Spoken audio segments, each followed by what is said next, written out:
guys, it's Sophie. Today we are going to be doing a story time video. I've never done a story time video on this channel before because nothing interesting actually happens in my life. But then after thinking, I finally wanted to talk about something, and it was the time that I got lost in the middle of California. Before I start, if you're not subscribed to my channel already, you should totally do that. Give this video a thumbs up if you like story times or you want to see another one from me. Yeah, without further ado, let's get into the video. So when I was 11, me and my family took a trip to California. This was over summer vacation, and we also brought my two cousins. I have an older cousin and a younger cousin. My younger cousin was 10, so we were still close to the same age, so we hung out a lot. For those of you who don't know me, I am very passionate about California. I love California, LA in particular. This was also the first day that I was at California. Like, this was the first day that we arrived after we got off on the plane. So we were renting a house in Hollywood Hills, and obviously when I got there, the first thing that I wanted to do was like explore and like go around, try to find celebrities, go to the beaches,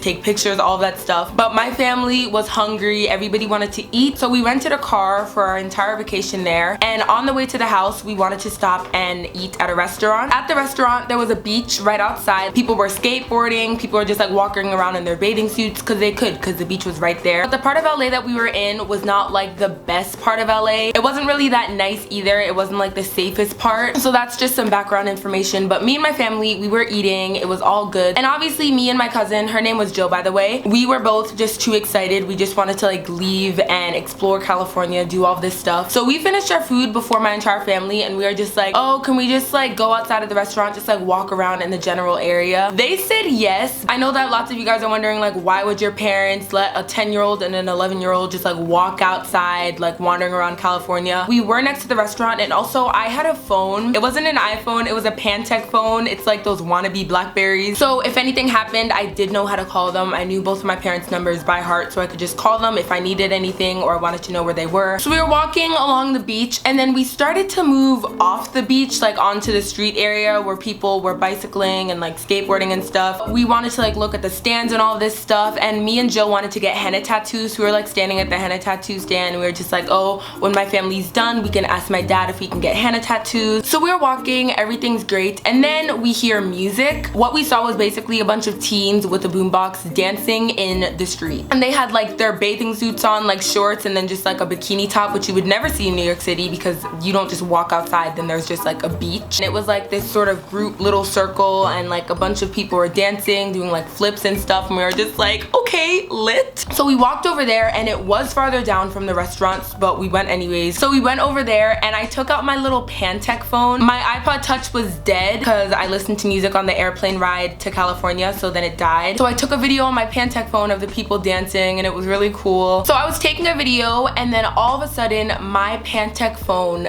dies. The video just cut short because it just turned off. Okay, that's the end of that. So we're like, okay, we're just gonna go back to the restaurant. We were there for about like 10 minutes, so we started to head back in the direction that we went, but nothing was looking familiar at all. We couldn't see the henna stand, we didn't see any of the stands that we passed, and we couldn't find the restaurant. I don't know how long we were walking, but the entire thing felt like we were walking for about 5 minutes, but apparently it was longer than that. So I started to freak out just a little bit, like, okay, my phone's dead, you don't have a phone, Jill. So what I automatically thought to do was, you know what, we were parked next to that tattoo shop, and I remembered what the tattoo shop looked like. It had like graffiti on the side and like tattoo written in graffiti art, and we were just like, oh, our car's parked there, we can just go wait for them at the car if they're not already there. So we started running towards the tattoo shop, and the tattoo shop wasn't towards the restaurant, it was actually farther away from it, so it was actually past the dancers. So we ran for like 5 minutes trying to find the car.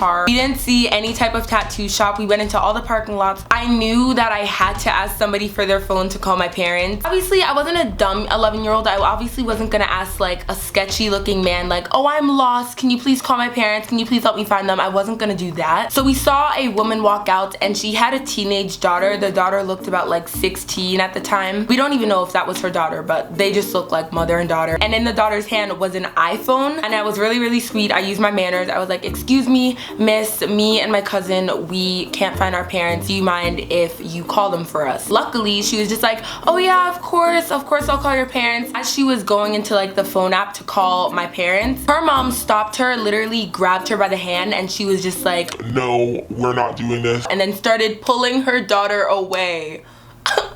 What? Her mom literally just pulled her daughter away, and then we literally turn around and watch them leave.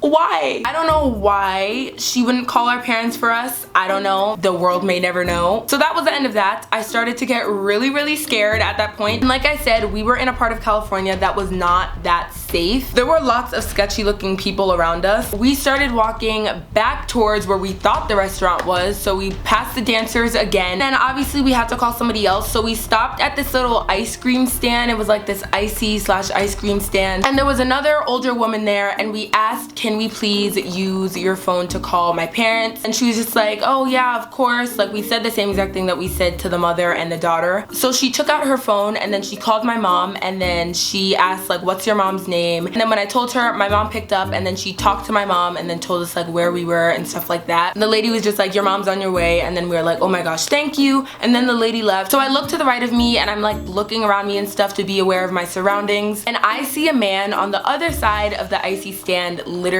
just staring at us. He's literally staring dead into my eyes, and he was an older man too. Like, he was creepy. I was like, okay, pack it up. I couldn't leave because my mom knows that we are at this icy stand at this location, so she was coming to get us. And so we were literally backing up into the icy stand. Like, it wasn't even just a stand, it was sort of like a shack, I guess that you can say. It was like an icy shack. There was like an open part where you can order what you wanted, but then inside of the shack is where all the workers were. We were literally backing up into that shack, like literally where all of the workers were, and they were staring at us like, what are you doing? But I was not trying to get kidnapped that day. I was not trying to die that day. So we had to wait, and it literally felt like we were waiting an hour. Like, mom, where are you? So we were standing there, and then the man that was staring at us starts walking towards our direction. When I tell you that my heart stopped, it freaking stopped. So he was walking like slowly towards us, and then he passes us and then just like keeps walking. Literally looks like he was walking towards us. Like, why are you walking so close to me? That's really number one. But then he passes us, and I'm so happy. I'm like, Lord, thank you. Thank you for not letting me get killed today. So nothing else really suspicious was going on. We were just like chilling there waiting for my mom. After like 15 minutes passed, we finally see my mom and my dad walking towards us. And normally I would like be running towards them like, oh my gosh, thank you for coming to find me, but I didn't, because they were not looking happy. They were walking towards me, and I could see from the look of their faces they were not going to hug me or be like, oh my gosh, you're safe. The first thing that happens when they walk towards me, I get yelled at. Jill doesn't get yelled at because like apparently I was responsible for her. I shouldn't have let her like wander off. I shouldn't have wandered off myself. And in the moment I was mad, but now like looking back at it, like it sort of was my fault. I was sort of leading her. So overall I had a good time, except for that one day that I got lost in the middle of California. Literally the first day that I went there. Like, who does that? So that is basically it for my story. If you guys liked it, then give it a thumbs up. Moral of the story, basically, if you're going somewhere that you've never been before, first of all, keep your phone charged. Make sure that you have like a map. It doesn't matter if you look like a tourist, just know where you are going.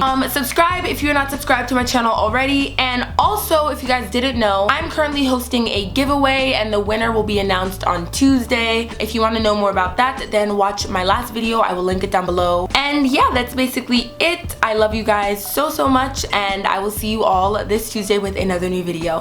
Bye! Because now I use the Canon EOS Rebel T5i, and the lens that I'm using is a Sigma lens. I can't see the name of it right here, and I forgot what it's called, so I'll just link it down below.